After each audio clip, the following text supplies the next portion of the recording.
Hey Scott, how's it going? Hey, how are you? Can you hear me okay? So you've got a great setup there. The sound quality is immaculate. Thank you. I actually have a nice Shure SM7B microphone and the whole thing. And I don't know, I hate it being I have a standing desk, Yeah. and I don't know, I just hate being sort of tethered. So I was like, I'm just gonna go old school sportscaster style here and really just go for it. So Yeah, I love the headset. I think that's the next step in my remote work journey is probably doing a headset. I'm still working with these I don't know, 2004 special headphones, but there's just something about the wired connection that just gives me peace of mind, you it know? is. And part of it is don't fix what's not broken, right? If it works for you. Um, and these are good for like an hour, and then it's Yeah. like, okay, I feel like my ears need a breather. Yeah. But I need to get that tattooed someplace visible. Don't fix what's not broken because I feel like that is the theme of my life. yeah, right. We we just finished a huge renovation on our house yesterday. Like they wrapped up, they cleaned everything up. Congratulations, that's a milestone. Thank you so much. And we are about to submit an offer on a new renovation. Completely unexpected. Just found this house and it's the same thing. It's like, don't fix what's not broken, Faith. Come on, live in your house for a little bit. I have done the full gut renovation. I've done the small we'll improve some things, do a bathroom here and there, Yeah. and then I've done the when I lived in Austin, there was a lot of new construction happening, and so I just bought a brand new house from the builder. And Wow. I'll tell you that's pretty great. Where you can say no, customize this. I want it like this, and you just Yeah. move in, and it's still got that new house smell. It's pretty great. So Man, okay, that's next on my list. I'll see if I can make that happen. Well, Scott, I'm so excited to have you on the podcast. I feel like you and I can probably talk for hours and hours about developer marketing. So just to give folks context, Scott, you are the CMO at Harness, which is an end-to-end software delivery system, and you use AI to automate the parts of software development that are kind of most tedious and painful for developers. So I'm excited to dive into that today. We're going to talk a little bit about Harness's growth. I know you've leveraged open source and open source communities to do that. And kind of what's on the docket for Harness. Before the cloud, the developer experience was relatively simple. Developers could focus on writing code, drinking coffee, and eating pizza. Today, developers have to not only write code, they have to deploy it on demand and manage everything from cloud infrastructure to container orchestration to pipeline scripts to plugin dependencies and even security. What if a single pipeline could do it all? Simple, smart, scalable. Harness, it's the only pipeline you'll need. The last couple of years seem like they've been big. You've been awarded all kinds of things. Top Startups of the Year list in 2021 from LinkedIn. In 2020. And then in 2021, you were on TechCrunch's Best Startups to Work For, Forbes's 50 Best Cloud Computing Companies to Work For, and Glassdoor's Best Places to Work. So it sounds like I should go work for Harness. we're hiring, so Well, we'll talk about that too. Yeah. Obviously, Scott, I'm interested to hear about you. I think, everybody's career story is so fascinating. And I know you've had some peaks in there that'll be interesting to talk about. So this is going to be fun. Yeah, thanks. I appreciate you having me. I would say I'm an accidental marketer, certainly not someone that set off on my career path to be a marketer. And in fact, there were quite a few years where I avoided the marketing title altogether. Yeah. Even when marketing reported up to me, I was like, no, call me chief strategy officer, call me head of growth. Sounds like a real developer. Go to to me. market, anything but marketing, right? And yeah, I think it comes from that natural reluctance to things that aren't factual, things that aren't proven. And marketing sometimes can have a reputation for stretching the reality of truth. So Yeah. for me, I was at Amazon Web Services prior to Harness. And in more of a product marketing role, but at AWS, product marketing wears a whole bunch of hats, everything from Yeah. figuring out the campaign strategies with those teams to what does sales enablement and go to market look like, and then obviously messaging and positioning. So it was sort of like your CMO or GM of all these little services, some of which were very large services at AWS. And um, when I joined Harness, it was because they built this incredible product and company at a Series C stage already, um, without a tremendous amount of marketing. The product was speaking for itself. The community was growing. Sales was doing a tremendous job and still is in terms of growing the company. But there was an opportunity to take what was sort of a early growth stage marketing function, which stood up a website, ran a few ads, showed up at events, supported sales with the basic blocking and tackling. And how do we get that to evolve to the kind of marketing organization and the kind of contribution for marketing that would bring us to $1 billion run rate? And so that was sort of the thinking. Since I joined, as you pointed out, we've continued to grow. We've raised the Series D last year, and congrats. More than doubled by every single metric. And so the company's done really well. And certainly, there's a lot of work to continue to do from a marketing perspective to get to that $1 billion ARR kind of mark. But, we're building the foundations on which that type of scale is achievable, instead of, sort of on the path that they were on, which was let's just make sure that sales has what they need. Now it's, let's make sure we have a mature marketing organization. Let's start at the foundations there. I'm sure you've read the book Developer Marketing Does Not Exist. And that's always my joke when people ask what I do. I'm like, well, I kind of like my job actually doesn't exist. And I think the foundation of being able to market something to developers, which is both of our audiences, is having a product that they actually want, which seems obvious. But I think often we can lose sight of that as ICs and as companies. So I'd love to hear about your experience working with Harness. That's, you mentioned the mission is so critical and so almost emotional for developers because it relates to their how satisfied they are in their job, right? And so what has that been like, working to market something that really does solve a pain point for devs? Yeah, I mean, back to sort of my origin story as a developer way back when, and I do still enjoy hacking on code and building things. I think at my heart, I'm a builder. I just learned really early that I didn't like getting paid for writing code. I liked getting paid for turning that software into a business opportunity and turning it into a way to solve problems for companies.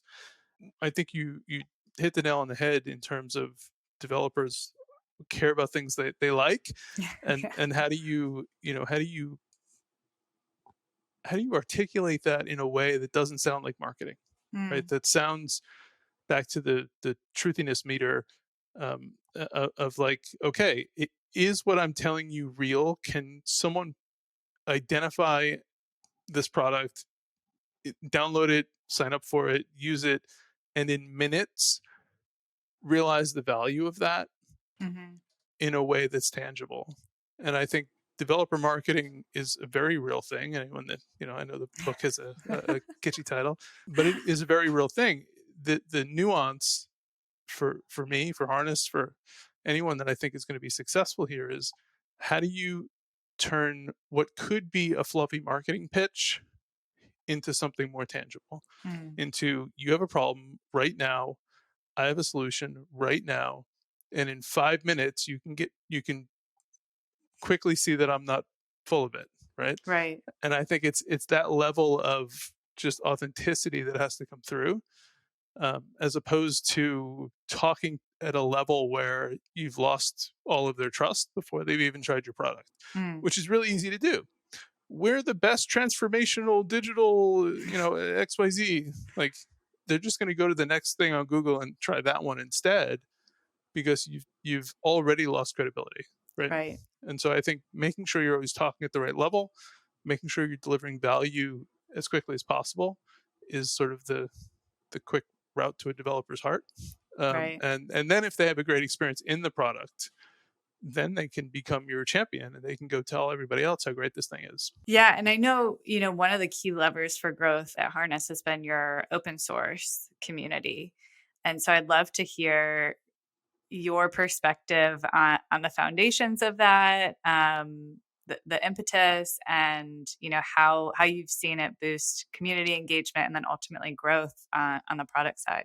Yeah, I think it's important with open source that companies support and nurture the mission of that project Mm, while keeping two things in mind. One is it's okay to attach your brand to that.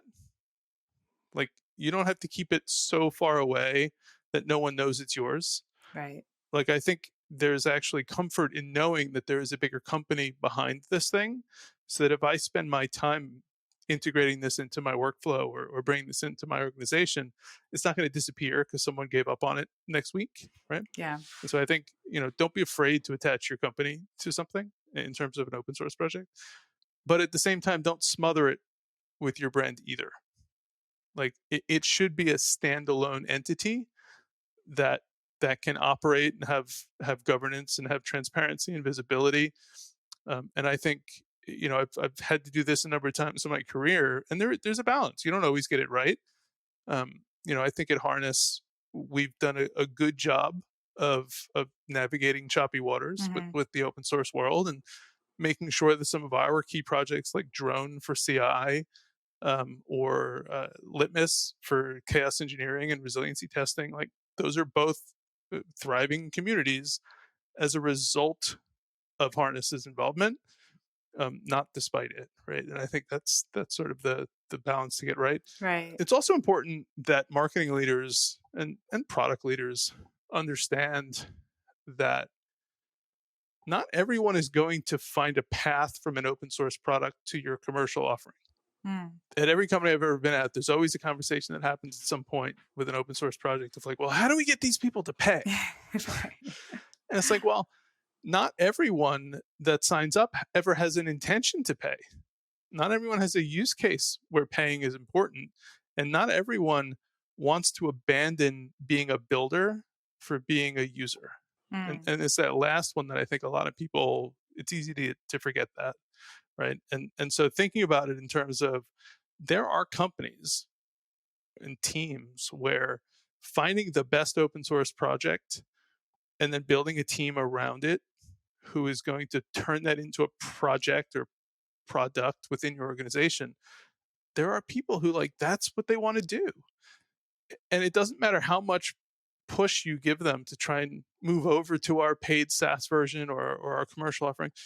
That's not why they signed up for it in the first place, right? Right. They signed up for it to have the ingredients, not the finished product. And I think it's important to recognize that, respect that, and support that, because those people can also be the biggest champions of your open source project down the road, the biggest contributors to it, and so on. So I think, again, back to balance, like, recognize that for some people it's a path to your commercial. For some people, it's just where they want to be. And I think making sure you support both sides of that. Yeah, and I think understanding that they're each valuable in their own way. Brand marketing is often overlooked because it's just it's inherently really hard to measure ROI for, and it requires a lot of resources. So something like an open source community, you're right, you're always going to have a percentage of folks who are not going to convert to paid users, but what they will do is trust your brand and probably talk about your brand. And when they're sitting in team meetings, listening to other folks vet solutions for something that you offer, they're going to recommend your product because there's that awareness and that trust. So it's easy for folks like you and I to see that path, but I think when we're advocating for something like an open source project internally, it can be challenging, right? It can, and especially if you try and frame it as this will be good for our brand type Yeah. type of thing, right? Because there is a significant engineering investment that you have to make on an ongoing basis. There's developer relations, there's community engagement, there's there's all of these sort of like seemingly disconnected but really integral parts of what makes an open source investment successful. And if they're not all there, if marketing's doing a great job with awareness, but engineering's not responding to pull requests or to issues with the code, or If the DevRel side of things isn't showing up at the right places in the right communities to show relevancy and an active project, like none of those can stand alone. And I think you sort of really do need a mission statement as a company for why you're doing this. Not just like, oh, well, we have this code, let's open source it, it'll be great, we'll have a giant community next year of all these people in our community Slack. It's like, no, you won't, right? You won't. The reason people gravitate towards open source is sometimes first for novelty, if you truly have a novel thing out there, but then it's because there's a thriving community around it. So you have to bootstrap that until the point where that's actually true. And there's a great quote from Jeff Bezos, which I'll butcher, but I'll paraphrase, which is like, he's willing to be misunderstood for a long period of time. Like willing to invest in something that other people are like, I don't get this, for a long period of time because he has high conviction. And I think open source is very similar, where if you're a company trying to succeed with an open source project, you should decide to make a multi-year investment in all the ingredients that are going to make that successful, not just think you're going to flip from closed to open in your GitHub repo, put out a tweet, and now all of a sudden you've got something. It's like very rarely is that actually the case, right? Yeah, only for the lucky ones among us. Obviously, the growth of your open source project has been, it's in no small part due to your efforts, right? And I think you touched on one learning, which is it's a commitment, and you have to decide that this is a long-term strategic initiative for the company and get everybody's buy-in around that. I'd love to hear, maybe one or two other golden nuggets of learnings for other folks who are maybe trying to do the same thing. What have you found most useful as you've grown the open source community at Harness? So back to the, communities form around communities. If that chicken and egg problem, I think having a really strong face of the project, like pick someone in the organization. Maybe it's the person who came up with the idea. Maybe it's the product manager. Maybe it's someone in marketing. Doesn't matter. A developer relations person, but like someone or multiple someones need to be a human face to this project. Whether or not you have your corporate brand attached to it is irrelevant. If there's not authenticity with it, if there's not a human who I can go on Twitter or I can go on GitHub or I can go on a Discord or wherever it is and talk to that human and see them on stage at a conference and hear them on podcasts, and I want to know that there's actually someone behind this, and that someone is smarter about this topic than I am. Yeah. Like that's the thing, is you need sort of a vibrant thought leader that drives the community for you. Because if it's no one, if it's sort of everyone's job, then it's no one's job type of problem, where it's like, oh, we'll just have product work on this, we'll have marketing work on this. And it's like, no. You need someone who is genuinely passionate about this problem, that is the face of this project for you. And this goes whether you're an indie developer working on an open source project or you're a giant company. Like the problem remains, you need a face. And I think that person, making them the mini CEO of this project, and they're out there constantly evangelizing for it, that is like numero uno in terms of how you're going to make this project a success long term. That's interesting. I think that's probably applicable. We talk about trust a lot when we talk about developer marketing, and I think that's applicable for just about everything you do as a business. Like doing it behind the business's logo and saying, well, this is the company saying this or doing this, doesn't always work. Having a face and a human and a person that people feel like they can know is critical. I think whether it's an open source community you're growing or just any sort of developer marketing. More than just a press release. Like right. we have this brilliant person who's quoted in the press release or whatever, and we're going to get her on stage and she's going to talk to you about how this is the best thing to solve your problem, right? And you can just feel that passion oozing from that person, who is not just a spokesperson but actually a user and a contributor to the project, and leads hard technical discussions, and that type of person, which then becomes 2 and 3 and 5 and 10 people down the road, from all different companies. Like that's how you get from 0 to 1 in an open source project. Right, right. Well, you and I have chosen a interesting career path, right? Developer marketing. If we've said it once, we've said it 100 times. It's uniquely difficult when compared to other forms of marketing. And so I'm curious to hear from you. What do you enjoy about that challenge? I like that developers are just like the ultimate sniffers of BS. Yes.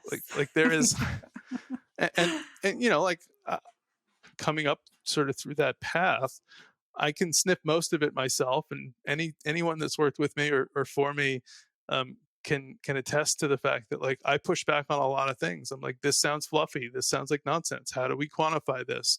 And there's a fine line between like, are we just putting out feeds and speeds in our marketing materials? Is it just features and specifications, which no one really wants, or Hmm. is it actually describing the value of our product and the solution that we bring, right? And to do that in a way that passes the developer sniff test is very hard, Yeah. but it's part of what makes this job fun. At Harness and a lot of companies, you're not just selling to developers though. Your developers are the people who often discover your solution, but they're not the ones that necessarily buy it. Right.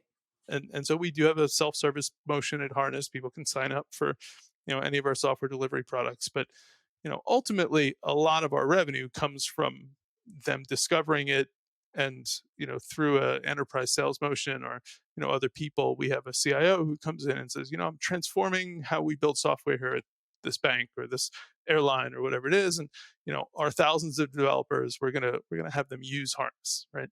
And so there's that meet in the middle that happens. And so, our team has to be good at both describing the individual products in a way that is compelling to a developer, and describing the outcomes in a business centric type of framing.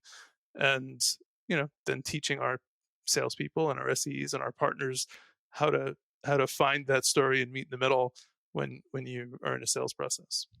I always tell folks the same for early folks who are early in their marketing career, and I'm sure you remember your career trajectory was a little bit different, but you're kind of faced with this big, huge world of not just marketing roles, but you could do product, you could do, a general strategy role. And the question is always like, well, what should I care about, right? What should I be looking for? What's most important to learn early?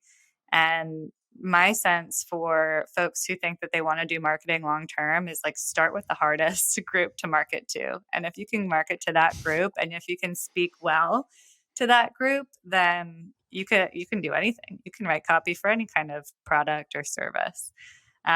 So I'm with you there. I've found it to be incredibly educational because they will tell you if you don't do it right. I think one of the most important skills a marketer could have is to learn how to sell. Mm. Right. And I was very I'll put air quotes around lucky, if you want to call it that. Early in my career, I was like 14 years old, probably illegal child labor at the time, doing telemarketing, selling of all things like chimney repair and chimney sweeps. Oh my gosh. And you learn real fast how to get a compelling message through very quickly. Mm-hmm. And then over the years, I've spent probably years of my life on trade show floors and other environments where you're having those conversations in real time, and you're seeing like, hey, if I change one word here, how does their reaction change? How does their engagement change? And like that skill of being able to actually sell something to a person live versus like, I'm going to put it in a document and then it's going to end up on a web page and a gated asset. Like those are all good skills. Those are important. But I think your ability to get better at your craft only happens when you're out in the real world trying it. Right. And so I would encourage marketers to seek out any opportunity. Go be a sales development rep for a day and make some cold calls, right? Yeah. Go work a trade show booth. Go actually talk to people. Go sit in on a EBC or some customer calls if you can. Like now we have Gong and some other products that record everything, and you can sort of shadow it, and that's fine. Like consuming is good, but practicing it with actual humans in the real world is such an accelerator. And I think, given an opportunity, I think everyone should try to take that. I totally agree. That was when I landed here at gun.io, I was charged with taking all of our inbound calls. You're right. It's kind of like learning through pressure, which was necessary. I know marketing and sales, there's sometimes friction between those teams. I've heard. I've never experienced this myself. Wink, wink. But I do think that sales is hard. Yes. Marketing has its challenges, but sales is hard. And I think anyone that has spent time walking those shoes and has carried a quota or built and led a sales team or gone out and had to pitch 100 times in a day only to get one person maybe that says like, yeah, I'll take that conversation. It changes how you think about your job as a marketer. Yeah. And, I have a lot of respect for my friends in sales and my peers here at Harness that do that day in and day out, because it's hard. And the better we can equip them to succeed in those conversations, the better off everyone is as an outcome. And I think, don't lose sight as a marketer that like sales is your sort of key stakeholder.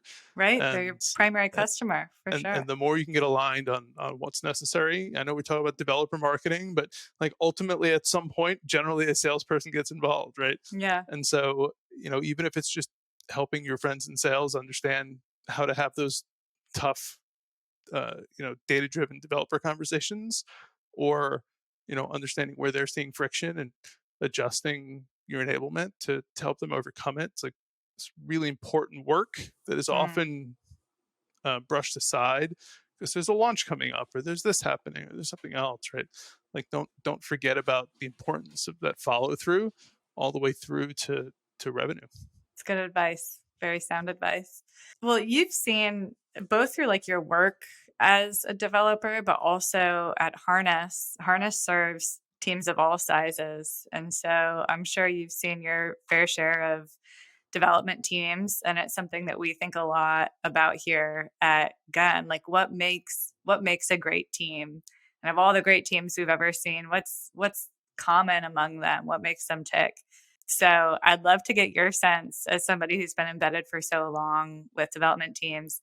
What tends to be true at super high performing teams of developers? So there's a sign on my wall. It's a quote by a gentleman named Graham Weston, who I worked with at Rackspace what feels like 100 years ago. And essentially it's what people really want is to be part of a winning team on an inspiring mission. Mm-hmm. And I don't think it matters whether you're a developer, you're a marketer, you're a salesperson, you're a finance, doesn't matter. Like I want to be part of a winning team on an inspiring mission. And how that translates for me with developers and to the mission of Harness is that too many developers feel like they can't get their work over the line. Like I have 8 hours in a day. I spend 40 minutes writing some code and debugging it. And then I spend the other 7 hours trying to get it through all the gates in my company of approvals and checkpoints and security and this and cost and all these things to like get it out and get it launched. And it can take weeks. It can take months for this thing I spent 45 minutes on to actually see its way to a customer. Sometimes never. And so I think that as leaders build out dev functions in their organizations, it's one thing to have a high performance SDLC powered by a modern software delivery platform like Harness. Plug that right there. But I think it's another thing to build a culture in which all the teams are aligned on the outcome. Like in a lot of organizations, it's almost like security's job is to stop development teams from being successful. Interesting, yeah. On their mission, right? You could build a winning team, But my inspiring mission is what? To like write something and then have to convince 10 other teams to let it go to production? Like, that sucks. Who wants that job? No one wants that job, right? And so there's a lot of talk about developer experience. And I think developer experience is an important topic. And a lot of companies are just sort of coming around to the fact that we've created a pretty terrible experience for our developers to work at a lot of these companies. Tooling is bad, processes are bad, et cetera, et cetera. The thing that we're helping our customers think about that are like really progressive is like, how effective are your developers, right? Because if they're effective, then their experience in their job is going to be better because they're on this mission that they feel like they can win at, as opposed to just like, oh, I have a cushy chair and I have great laptop and I have, coffee delivered to me on a silver platter. Like I can have a good experience as a developer, but I still might not feel like I'm part of a winning team. Right. Because I'm not actually being effective. And so I think getting to that point in development organizations where, you've solved the process problems, you've solved the tooling problems, and you've gotten to a culture where all the teams are aligned around the outcomes. I think that is where you see developer effectiveness shoot up. And then all these promises of innovate faster and deliver features faster and more velocity in your business, like all that comes true if you have effective developers. But if you only have happy developers, those aren't the same thing. And so let's not lose sight of the actual goal as a business is to like have effective developers. And that's really what we're trying to help customers with at Harness. Well, I will be writing down that quote from your former colleague and also putting it in my office because I find that inspiring. Scott, this has been incredibly helpful, very insightful. If folks are listening and they want to get in touch with you or learn more about Harness, where should we send them? For me, the best thing is probably Twitter. I've been there a long time, so I'm just Scott Sanchez at Twitter. Nice. From there, you can find links to my LinkedIn and other places. In terms of Harness, harness.io. And we are happy to field any questions you may have about the software delivery platform. Awesome. Well, Scott, thank you so much. This has been really fun. Yeah, thanks, Faith. It's been fun. Thanks for listening to the Frontier Podcast powered by gun.io. We drop 2 episodes per week, so if you like this episode, be sure to subscribe on your platform of choice and come hang out with us again next week and bring all your internet friends. If you have questions or recommendations, just shoot us a Twitter DM at the Frontier Pod, and we'll see you next week.